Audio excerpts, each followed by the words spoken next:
सभी को जय मसीह। मैं मनोज कुमार एक बार फिर आपके बीच में परमेश्वर का वचन लेकर आया हूँ। परमेश्वर का वचन जो आपके लिए, हमारे लिए, वरन मेरे लिए भी है। हम लगातार देख रहे हैं मत्ती रचित सुसमाचार पहाड़ी उपदेश को। आज एक बार फिर से उसी कड़ी में परमेश्वर का वचन लेकर आया हूँ। मत्ती रचित सुसमाचार 5:5 में इस प्रकार लिखा हुआ है, धन्य है वे जो नम्र है, क्योंकि वे पृथ्वी के अधिकारी होंगे। मेरे प्यारो,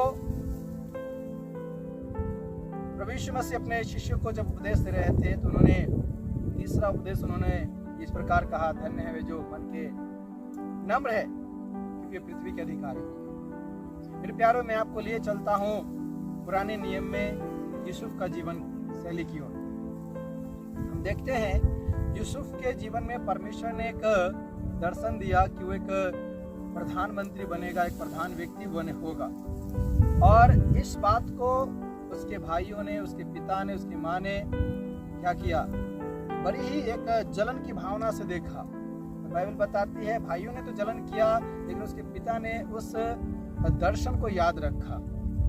और जब हम यूसुफ के जीवन को देखेंगे तो ये दर्शन उसने 2 बार देखी, और ये दर्शन अपने भाइयों को और अपने पिता को, माँ को बताया। इसके बाद उसके भाइयों ने उनसे जलन करना शुरू किया। और प्रथम परीक्षा जो उसके जीवन में, यूसुफ के जीवन में आया, वो यह था कि भाई के द्वारा उसको अस्वीकार करना और उसको मारने का प्लानिंग बनाना और उसको एक गड्ढे में डाल देना कि देखिए उसका अंत क्या होता है। फिर उसके भाइयों ने उसे एक बार बेच दिया मिस्री व्यापारियों के हाथ। मिस्री व्यापारी ने उसे ले जाकर के फिरौन के अंगरक्षकों के प्रधान के घर में बेच दिया।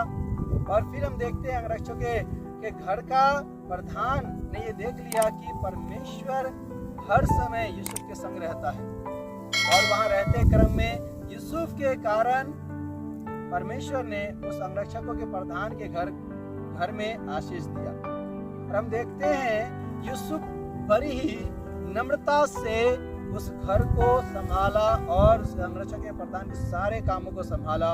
यहाँ तक कि बाइबल बताती है अंगरक्षकों का प्रधान अपनी स्त्री और खाने का रोटी छोड़ के कोई हिसाब नहीं जानता था। और उसके जीवन में एक परीक्षा आया, व्यभिचार का परीक्षा, जो अंगरक्षकों के प्रधान के पत्नी ने उसके साथ व्यभिचार करना चाहा। उसने उस व्यभिचार के अवसर को अस्वीकार किया।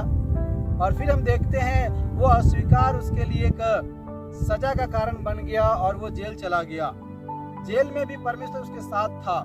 और एक समय ऐसा आया कि फिरौन उसको क्या किया, मिस्र के ऊपर प्रधानमंत्री बना दिया। मेरे प्यारो, यूसुफ अपने जीवन में कई परीक्षा से गुजरा, लेकिन यूसुफ एक स्वभाव था, वो नम्र था। जब उसके भाइयों ने उससे द्वेष किया, बड़ी नम्रता के साथ अपने पिता याकूब के कहने पर अपने भाइयों के लिए रोटी लेकर गया। क्यों? क्योंकि वो नम्र था।